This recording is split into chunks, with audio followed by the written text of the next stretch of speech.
L'économie n'est-elle qu'une certaine interprétation de la réalité? Thèse. Il n'est pas certain, loin de là, que l'homme soit uniquement voué à produire, échanger et consommer. Antithèse. L'économie, comme toute autre science, n'interprète pas la réalité. Elle l'analyse pour en déduire des lois.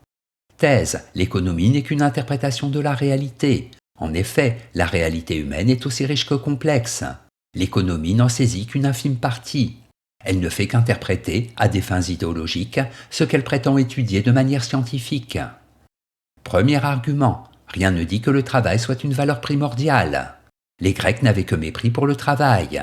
Pierre Clastre, dans La Société contre l'État, montre que, dans les tribus sud-américaines d'agriculteurs, les hommes, c'est-à-dire la moitié de la population, travaillaient environ 2 mois tous les 4 ans. Or, l'économie moderne tend à faire croire que le travail est une valeur positive universelle. Deuxième argument, l'économie n'est pas une science.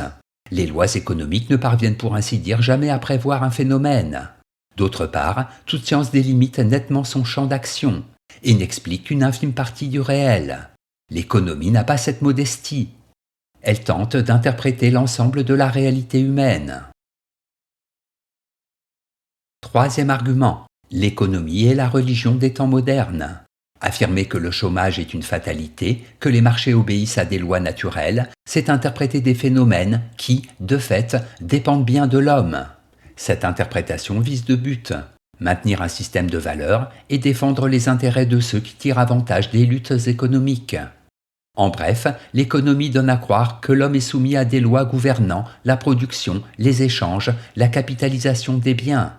Pourtant, c'est l'homme, et lui seul, qui gère ses richesses. Antithèse. L'économie n'est pas une interprétation de la réalité. En effet, l'économie est la science des richesses. Ces dernières dépendent de facteurs matériels concrets, c'est-à-dire calculables. Bien loin d'interpréter la réalité, elle en est le reflet raisonné. Premier argument, l'économie se fonde sur des données bien réelles. Selon David Ricardo, l'exploitation de la terre dépend du travail, des machines et du capital. Les richesses que l'on peut en extraire dépendent, quant à elles, d'autres facteurs mesurables: la fertilité du sol, l'habileté technique, l'importance de la population, du capital accumulé. Toutes ces données ne sont évidemment pas sorties de l'imagination des économistes. Deuxième argument, les lois président à la répartition des richesses.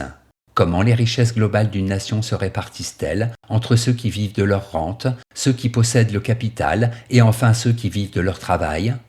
Pour Ricardo, déterminer les lois qui gouvernent cette répartition constitue le principal problème économique. Des principes de l'économie et de l'impôt. Troisième argument, l'homme est à la fois un être de besoin et un être social. Nul ne peut nier que l'homme doit manger pour vivre, et qu'il ne peut, seul, subvenir à ses besoins.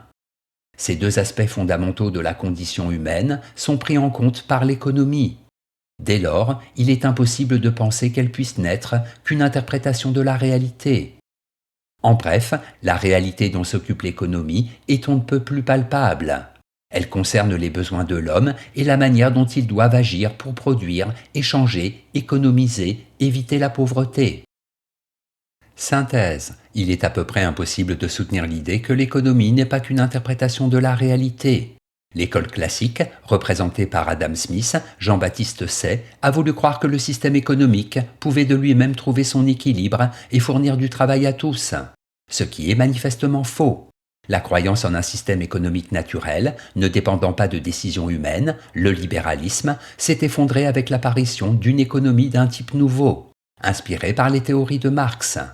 Pour François Pérou, les théories économiques modernes ne sont qu'un camouflage artificiel du pouvoir et économie. Pour Jacques Attali et Marc Guillaume, le formalisme économique s'est construit le plus souvent sur des concepts pauvres, évacuant culture et histoire. L'anti-économique. Enfin, tout comme la religion, l'économie moderne part de présupposer qu'elle ne remet jamais en cause. Notes et commentaires. Économie. Aristote fait la différence entre l'économie qui concerne les biens nécessaires et celle qui ne concerne que l'argent. La première est utile, la seconde, qui consiste à faire fructifier l'argent acquis, est nuisible.